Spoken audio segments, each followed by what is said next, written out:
दोस्तों, आज के इस वीडियो में हम उस भारतीय महिला के बारे में बात करेंगे जिसने अपने हुनर और हौसले से पूरी दुनिया में भारत का नाम रोशन कर दिया है। हम बात कर रहे हैं स्पेस में जाने वाली सबसे पहली भारतीय महिला की, जिसका नाम कल्पना चावला है। कल्पना चावला का सपना था कि वह इतनी लंबी उड़ान भरें कि आसमान भी छोटा पड़ जाए। कल्पना चावला की कहानी प्रेरणादायक बन चुकी है। कल्पना चावला का जन्म 17 मार्च सन 1962 को हरियाणा के करनाल में हुआ था। कल्पना चावला के पिता का नाम बनारसी लाल चावला था और उनकी माता का नाम ज्योति चावला है। कल्पना चावला अपने 4 भाइयों और बहनों में सबसे छोटी थी। कल्पना चावला ने अपनी प्राथमिक शिक्षा टैगोर बाल निकेतन स्कूल से पूरी की थी। इसके बाद साल 1976 में कल्पना चावला ने उस समय एरोनॉटिकल इंजीनियरिंग करने वाली वह अकेली महिला थी। जिसके बाद कल्पना चावला ने सन 1982 में university of Texas America aerospace engineering में मास्टर की डिग्री प्राप्त की और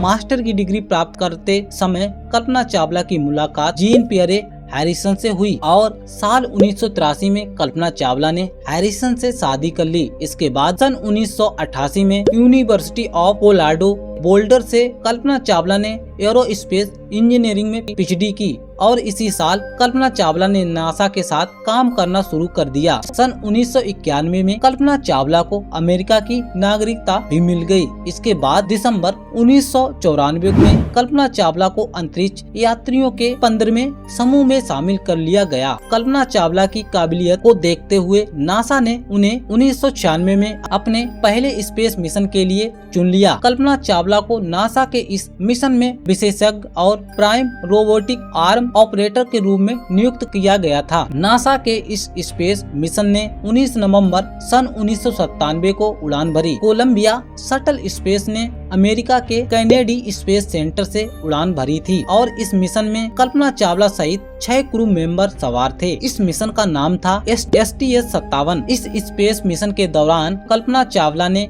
स्पेस में 15 दिन और 16 घंटे बिताए। 5 दिसंबर 1997 को ये स्पेस शटल पृथ्वी पर सफलतापूर्वक वापस भी आ गया था और इस मिशन के बाद कल्पना चावला अंतरिक्ष में जाने वाली सबसे पहली भारतीय मूल महिला बन गयी। इस मिशन की कामयाबी को देखते हुए नासा ने 2001 में अपने दूसरे स्पेस मिशन में कल्पना चावला को सिलेक्ट कर लिया और इस मिशन का नाम था STS-107। इस मिशन को शुरू करने से पहले कोलंबिया स्पेस शटल में बार बार कुछ खराबियां सामने आ रही थीं और इन खराबियों की वजह से इस मिशन की लॉन्चिंग डेट को 18 बार आगे बढ़ाया गया और इस स्पेस शटल की सभी खराबियों को ठीक करने में लगभग 2 साल लगे। जिसके बाद 16 जनवरी 2003 को कोलंबिया स्पेस शटल ने फ्लोरिडा के केनेडी स्पेस सेंटर से अपनी 28वां उड़ान भरी, जो कि इस स्पेसक्राफ्ट की आखिरी उड़ान साबित होने वाली थी। इस मिशन के दौरान पूरे 15 दिन 22 घंटे और 20 मिनट तक अंतरिक्ष में रहने के बाद 1 फरवरी 2003 को ये स्पेस शटल वापस धरती पर आ रहा था। तब धरती के वायुमंडल में प्रवेश करते ही सभी अंतरिक्ष यात्री को एक जोरदार झटका लगा और उन्हें सांस लेने में परेशानी होने लगी। उन्हें कुछ समझ नहीं आया। हवा का दबाव बढ़ने लगा और ऑक्सीजन की कमी होने लगी और सभी क्रू मेंबर बेहोश हो गए और उनके शरीर का तापमान एकाएक बढ़ने लगा और सभी अंतरिक्ष यात्री का खून उबलने लगा और इस वजह से शटल में ब्लास्ट होने से पहले ही और सभी अंतरिक्ष यात्रियों की दर्दनाक मौत भी हो चुकी थी। स्पेसक्राफ्ट आउट ऑफ कंट्रोल हो गया और वायुमंडल की गैस तेजी से स्पेसक्राफ्ट में घुसने लगी और स्पेस शटल पर बहुत ज्यादा दबाव बढ़ने लगा और इसके बाद धरती से लगभग 63 किलोमीटर की दूरी पर स्पेस शटल में आग लग गई और ये धुएं के बादल में बदल गया और इस दुर्घटना के कुछ सालों बाद तक नासा को भी पता ही नहीं चल पाया इस दुर्घटना के पीछे क्या वजह थी। सभी को ये लगता था कि शायद क्रू मेंबर से कोई गलती हुई होगी, लेकिन नासा ने इस मामले की बहुत ही बारीकी से जांच शुरू कर दी और इसके बाद जो बात सामने आई उसमें उसने सबको हैरान कर दिया। नासा की जांच में ये पता चला कि इस हादसे की वजह से इंसुलेशन फॉर्म था। इस इंसुलेशन फॉर्म को समझने के लिए हम सबसे पहले शटल को इस्तेमाल होने वाली कुछ चीजों को समझते हैं, जिसमें हमें समझ में आएगा कि इंसुलेशन फॉर्म क्या है, जिसे स्पेस शटल में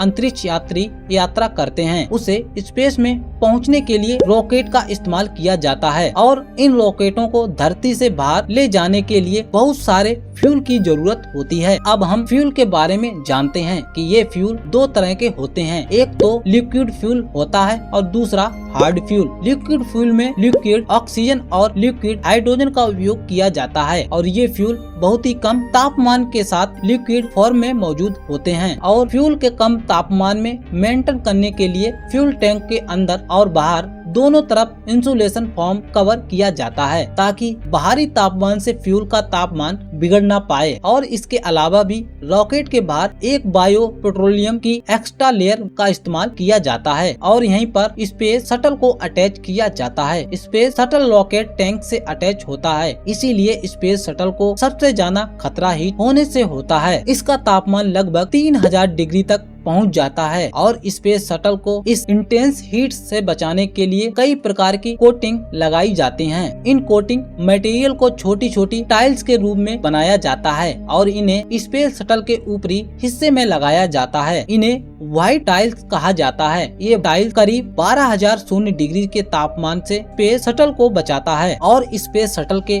निचले हिस्से में डार्क टाइल लगाई जाती हैं और ये स्पेस शटल को 300 डिग्री की हीट से बचाने में सक्षम होती हैं। लेकिन सबसे ज्यादा तापमान स्पेस शटल के विंग्स पर आता है और इसके विंग्स को हीट से बचाने के लिए रेन फॉरेस्ट कार्बन पैनल का उपयोग किया जाता है जो कि इन विंग्स को 3000 डिग्री के तापमान से बचाता है। अब हम बात करते हैं कल्पना चावला के स्पेस शटल की। जब स्पेस शटल को लॉन्च किया जा रहा था तब टैंक में लगा इंसुलेशन फोम का एक टुकड़ा निकलकर स्पेस शटल के लेफ्ट विंग में लगे रेन फॉरेस्ट कार्बन पैनल से टकरा जाता है और इसके कारण स्पेस शटल के विंग्स में 10 इंच गहरा छेद हो जाता है और ये छेद धरती पर वापस आते वक्त वायुमंडल के दबाव को झेल नहीं पाया और सारी हीट इसके अंदर चली गई। नासा के मुताबिक दुर्घटना का असली कारण यही इंसुलेशन फोम ही था और इस बात को साबित करने के लिए नासा के विशेषज्ञों ने कोलंबिया स्पेस शटल के विंग का एक इंसुलेशन विंग बनाया और एक इंसुलेशन फोम का टुकड़ा तैयार किया और इस इंसुलेशन फोम के टुकड़े को लगभग 800 डिग्री फोम के टुकड़े के विंग से टकराने से जो नुकसान हुआ यही कारण बना है। इस स्पेस शटल में होने वाले ब्लास्ट का इस हादसे में 10 साल बाद 17 जनवरी सन 2013 को कोलंबिया के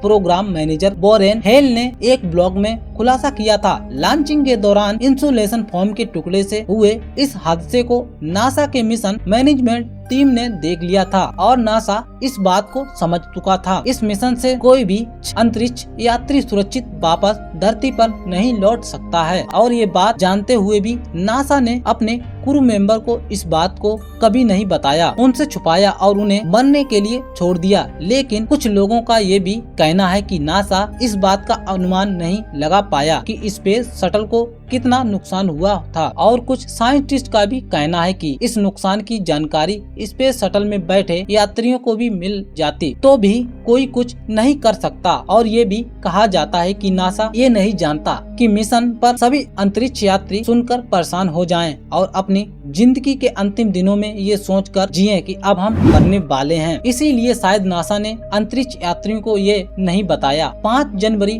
2003 को भारत ने कल्पना चावला के अभूतपूर्व योगदान को देखते हुए ये घोषणा की कि इसरो के जितने भी मौसम संबंधित उपग्रह स्पेस में भेजे जाएंगे उनके नाम कल्पना चावला की याद में कल्पना सैटेलाइट होंगे और इसके अलावा ही कल्पना चावला छात्रवृत्ति और कुछ अन्य चीजों में भी कल्पना चावला का नाम रखा जाएगा। और नासा ने कल्पना चावला के सम्मान में एक सुपर कंप्यूटर का नाम मंगल ग्रह पर एक पहाड़ी का नाम भी कल्पना चावला के नाम पर ही रखा है। तो दोस्तों ये कहानी कल्पना चावला की है जो स्पेस में जाने वाली पहली भारतीय मूल महिला बनी। कल्पना चावला आज लाखों लोगों के लिए प्रेरणादायक बनी हुई हैं। दोस्तों आज की वीडियो आप सभी लोगों को कैसी लगी? अगर वीडियो पसंद आई है तो वीडियो को लाइक करें, शेयर करें, कमेंट करें और कल्पना चावला के लिए कमेंट में अपनी राय जरूर हमें दें। धन्यवाद।